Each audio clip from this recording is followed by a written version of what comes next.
Hi guys, Jordan from P&P Campers. I'm just going to do your handover video on your Swift Kontiki. So we start under the bonnet. Got the engine battery over here on the left hand side.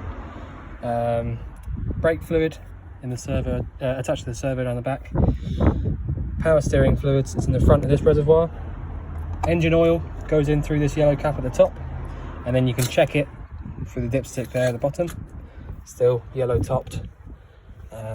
Engine coolant over here on the right, and your washer fluid reservoir is topped up from there. Obviously it's had a full service, so shouldn't need to touch any of that, but that's where it all is. And also your air filter is under here. Right, so if you need a jump start, that's the battery to go to. Your fuel is on this near side, and you open up the cap just by pushing on this left hand side. I'll just do that, and then it'll be the ignition key. Go in there, turn 90 degrees, and then this will just pull out like that, and then the same for going back in, turn it 90 degrees the other way, and that's it. That's just how it closes up. There's no lock or anything like that for that. Not really much to show on these because the bonnet release is over on the driver's side, but I'll show you that in a minute. Yeah, so not really anything to show you on this side. So you've got a door retainer at the very top there to hold your habitation door in place, and your step switch is this little switch here, so in and out from there. You've got a D-bar, so you pull down on this little lever, you can have it in the middle or all the way across the door and lock it as well. Exactly the same with this, which will be this key here for this, so that'll open up like that, and then you'll be able to turn it and then pop it back in place just like that, so it's locked up. So you've got double locks, or actually triple locks on the door. So if you go to your campsite, and this is where you pop your hookup cable in, whether it's campsite or at home, you know, either way, that's so you can pop your hookup in, so you can use your plug sockets and things on 240. Your Truma Combi boiler, this is the vent for it here. So if you had that on heating or hot water, on gas, you'd be able to feel hot air coming through the bottom of this vent here, through this gap. Still on the near side at the back now, you've got your wastewater drain, which is this lever. So if I open it up, see water coming out there, but obviously there's none in it because the hab check's been done. A few bits under here which aren't really necessary. You don't need to know what any of it does. It's just the sort of the back, the fan for the boiler there. You know, just a few little bits like that. There's nothing that you need to actually sort of touch underneath here, but you've got massive storage underneath the under the bed here, so you know, really good for storing sort of like tents and things like that under there. Anything really long, that's great for. Again, you've got these sort of slide locks that go across the door. If you want to use those, you can do, but again, they have got their own individual locks. Fresh water inlet, so I've unlocked this, but you need to push in and round to the left, and then that'll pull out, and then to pop it back away, push in and round to the right all the way, and then just pop one of your keys in, which will be one of the circular keys like this. No doubt I've got the wrong one. Oh no, lucky, that's the right one. All right, so that's locked up, so that'll just spin. All right, so that's totally locked up. So you've got the folding ladder and 3-bike bike rack at the back, as well as a tow bar. A few niceties there. You've got a massive gas locker on the near side, off side here, sorry. So you've got space in here for 2 13-kilo propane bottles, or obviously 2 6 kilos, like the 6 kilo we've got in here now. We don't actually keep the 13s in stock, so this is why you've got a 6 kilo, but this will be a full bottle, and the date on the pigtail is 2019, so you've got another 3 years or so on this, so you have to replace these every 5 years. And when it comes to changing to your next bottle, you literally just undo this big nut here, and then just pop it onto the new bottle, and just do it just over hand tight with a spanner. Just nip it up. Just metal on metal, it doesn't have to be that really tight. It's quite a soft metal. So when you come to turn these on, it's anti-clockwise around to the left, and if you remember to do what I've done, which is turn it all the way on so you can't turn it any further, not really tight, but just so that you know when you come back to it, it'll only turn one way, which is off. So all the way around to the right, clockwise for off, anti-clockwise for on. Right, you don't have to worry about any of this in the middle here. This is just for us testing. So literally all you need to look at when you're using this is this nut here, popping it onto your new bottle, and when you eventually have to change this in a couple of years, you undo it from here and pop your new one on.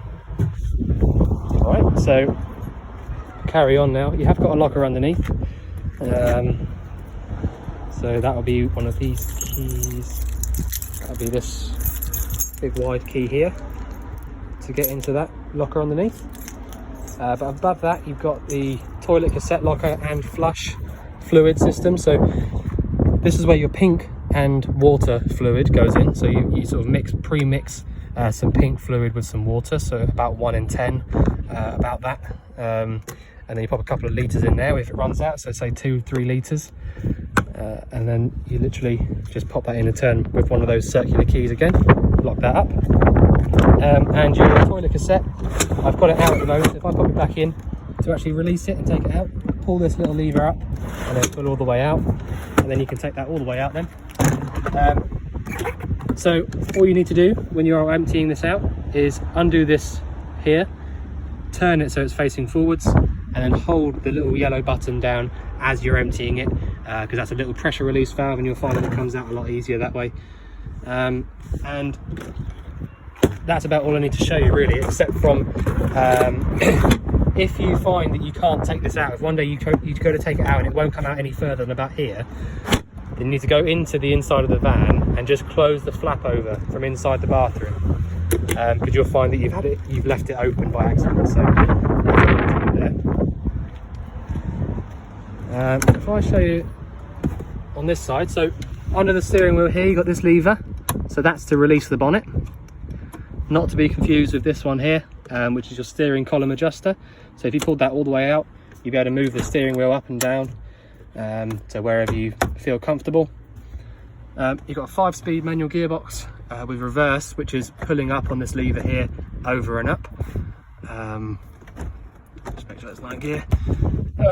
You've got your fan setting on the left hand side, so how powerful, 1, 2, 3, 4.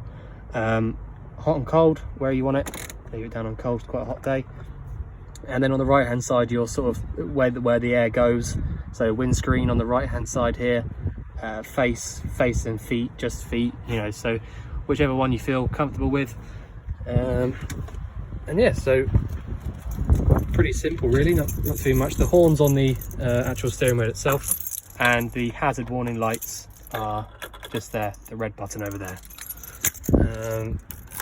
So again, it's a diesel, so you need to wait for the glow plug light to go out before you can start her up. But if you see, it will come on and it'll go off straight away because it's a nice clean engine, there's nothing dodgy about it, so it goes off straight away as it should. Okay, so you got electric adjusting mirrors here, so you select which mirror you want to sort of move. So this will be the main right hand mirror, and then the lower right hand mirror, so you've got 1 and 2, and then off, main left hand mirror, lower left hand mirror. And then when you are on that, that's when you can move this little dial around to move it wherever you like. And obviously you've got your electric windows as well. Alright, so all pretty straightforward under the, you know, around the outside really. So if we just hop in now, I'll show you a few bits on the inside. So first off, right above the door, you've got your Sergeant controller. So this is basically your main controller for everything 12 volt in the van. So as you can see, you've got the top left hand button on there. So that's the main on and off switch, so that'll give 12 volt life around the van. Next one down, water pump. So that'll run on and get to pressure. And then aux is the only other one you need on. This one here basically switches between the two batteries, the engine and the leisure, so you don't need to use that one. Okay, you can leave that off. So if you've got all 3 of these buttons on here like they are now, everything inside the van should work. So aux does everything, you know, including the lights as well, so just make sure you've done that. If you want to go through and see how much water you've got and how much battery you've got in the van, you can click on this top button here and just flick through, ignore all of that lot. And so you've got 0% wastewater, half a tank of fresh water, your engine battery's at good voltage, 12.3, and the leisure's at 14.2, so that's fantastic. That's really, really good. So if we carry on through now, that's back to the beginning again, and that's it. That's all there is to those control panels.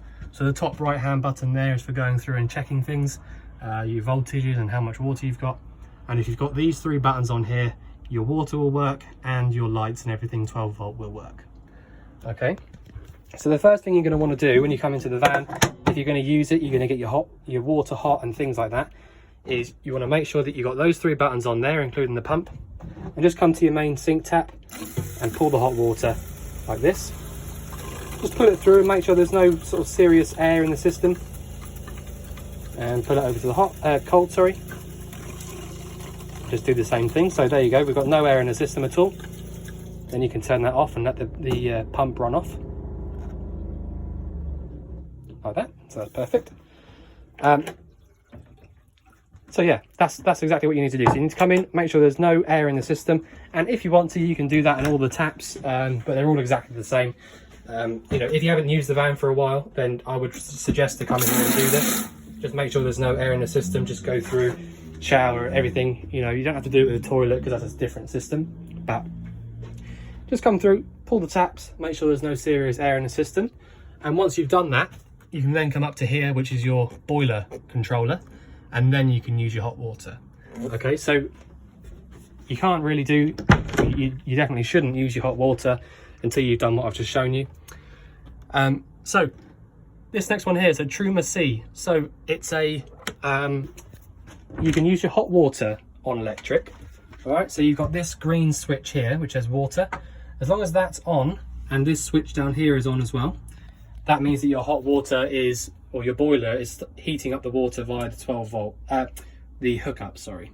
All right, so if I was you, I'd leave this button off and only switch it on when you want to use your hot water on 240 volts, so when your hookup's plugged in.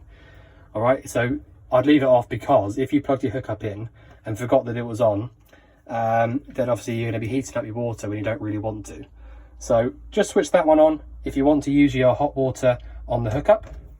So that's how you do that one. The left hand button there, which says charger, you can leave that on at all times, because that means that when you plug your hookup in, it will start to charge the leisure battery straight away. Okay, so you can leave that one on, but the green one, only switch that on if you want to heat your water up via the hookup.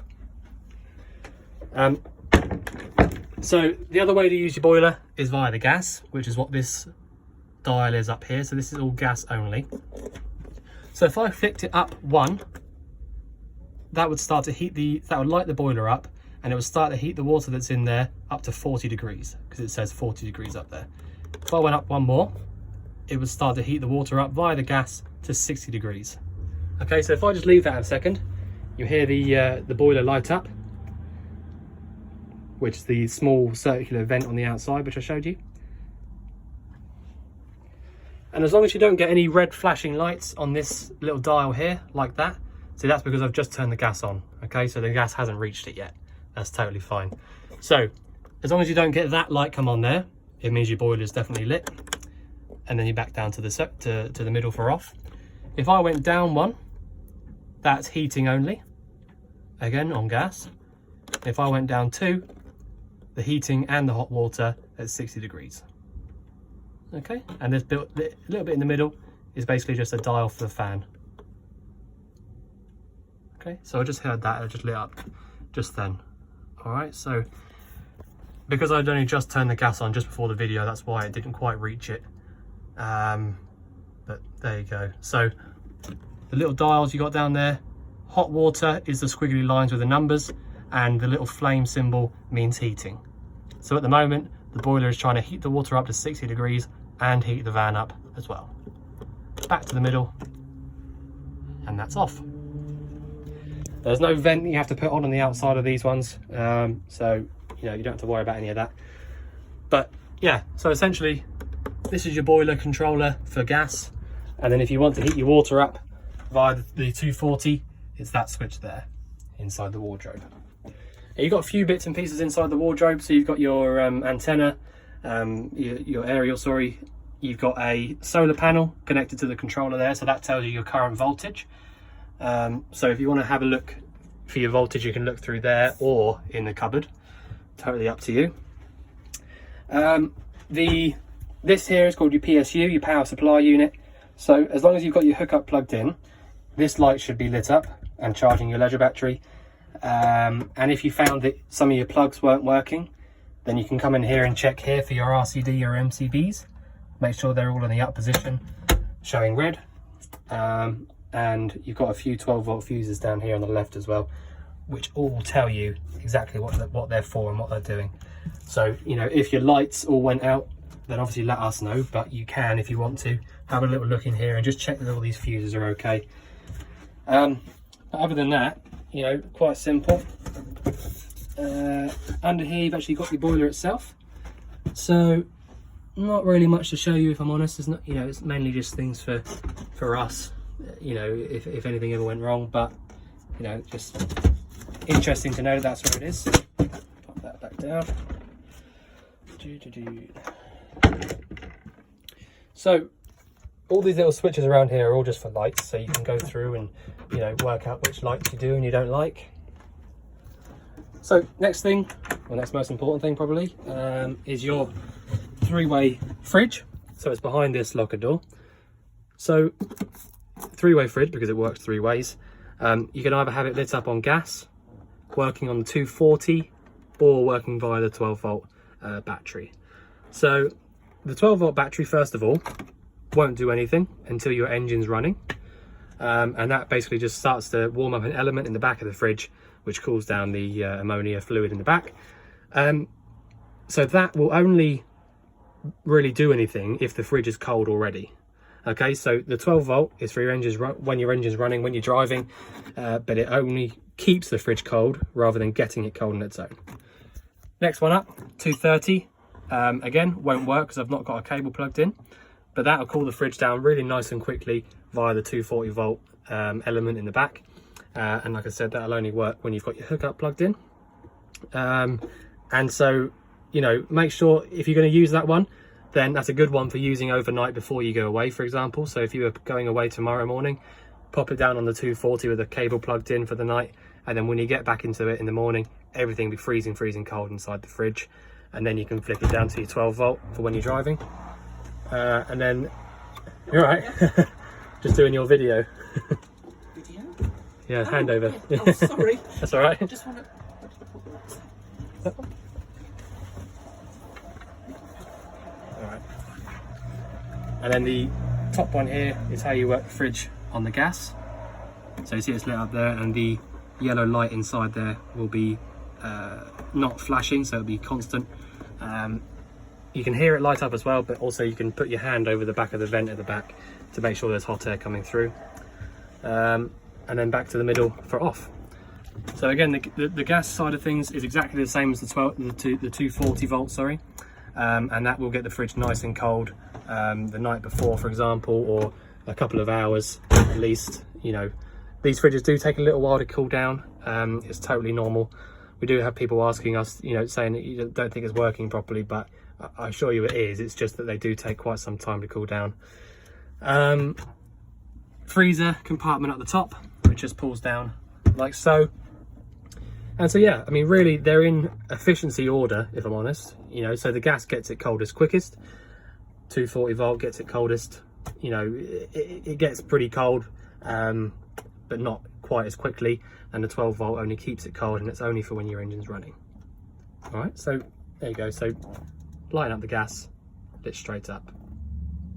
All right, and this dial on the right hand side, don't need to worry about that, especially not for these two, the 240 and the 12 volt. They don't do anything at all. This is only for the gas, and it's only really for in the peak of summer. If it's absolutely boiling outside and you can't quite get it to light up, then you can turn this all the way down.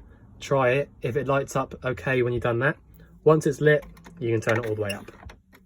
All right, that's, you know, it is a sort of a gas dial, but that's the only reason you'd ever really need to use it. So for the most part, just leave it where it is. Back off. Okay, so that's the 240 volt, the three-way fridge, sorry, and that closes up just like that. In this next cupboard next door to it, it's quite important. You've got 3 gas manifolds down here, all color coded and it tells you which one does which. So the red one here does your water heater, blue one does the fridge, and the green one does the hob and the oven. And so if you were on holiday, for example, and you had an issue with your van on any of these 3 appliances, or you thought there was a gas leak or something like that, then you can isolate them from here. So you can just turn it 90 degrees down like that, or a bit further, but you know, that's all you need to do. So you can totally forget about that appliance until you obviously get in touch with us. So that's where they are, just in case you ever needed to. Nothing important under there, that's just for storage. So all of your all the hob rings, the grill and the oven all have this same igniter, all right, and they've all got their own diagram to tell you which one's which. So this one here is the oven, and this one here is the grill. All right. On the left-hand side, you've got this top left-hand one here, which is this hob ring. That only works when your hookup's plugged in. There's no other way of it working, and it's got 1 to 6 all the way through. So yeah, that's basically just a hot ring. So that'll only work when your hookup's plugged in. But yeah, other than that, it's just like any other household cooker. You know, you push in and hold with the igniter button on, and then let out when it's lit. So that's about all there is to show you on that. You've got these little lights under this little sort of extractor fan here, which works as well, which is just this little button on the right. Okay, so you know, like I say, they've all got their own switches and places and things that you need to sort of work out in your own time and see which ones you do and you don't like. It's all personal preference, I suppose. Bed over the cab, you've got your ladder here, which hooks onto these 2 feet, and then obviously that'll allow you access to get up to the top. Microwave up here, again, that's another thing that will only work when your hookup's actually plugged in. So that works as it should as well, as part of the have check. Skylights, super easy, especially this one. So you just push in on this button and pull the handle all the way out, and then that's exactly where it needs to be, all the way up.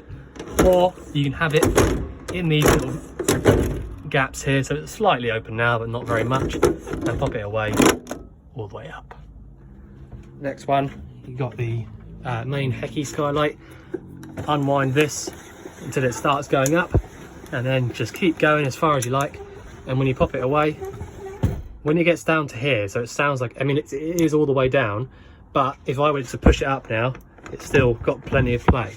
So you need to carry on all the way until you get a little bit of that, and then pop it up there like that. So in the actual bathroom, again, I mean, I've already pointed a few things out in here. It's not too much to show you, to be honest. But the toilet, like I showed you outside, you've got a external separate flush system on this one, but it's still just via this blue button at the back. So that pumps round into the toilet. And then if you want to empty it out, you've got a little flap on this side. Just open that up, then you'll hear it drain into the cassette and close it back up. So that was what I was saying outside. If you find that you can't pull the cassette out, that means that you've got that flap open rather than closed. All right, so that's about all I can show you in there. I mean, all of the window stays are all these same style ones here. So you basically undo that, open it up, and then tighten it up wherever you like it. And then to close it up, it's just popping it back over these. And you can actually have it on a vent as well. So these have got little gaps in the middle, so you can open it up a little bit and then have it on vent. So you can have these all locked up but venting at the same time if you're going to leave it for a little while. Sometimes it's worth doing that, just so you don't get any damp or anything like that building up, any mold, anything like that. Kelly's pointed out to you how this satellite works. Yeah, so I don't think there's too much else I can show you, to be honest. I mean, these little black vents around the bottom, that's where your hot air will pump around from your boiler. So if you had your heating on the boiler switch up here, Trumatic C, that's where your hot air would pump out from. You can lock this from the inside, so at the moment that's locked, and if you go back and then down, that opens the door. So if I show you that again, locked, so you can't open that from the outside now. But like I said, you've also got the external locks out there as well, so you could be really secure, or just pop it out there. It's pretty strong still. So yeah, I think I've shown you about all I can show you. If you think there's anything I've missed out, then obviously let us know. But otherwise, I look forward to you enjoying your van. Thanks very much.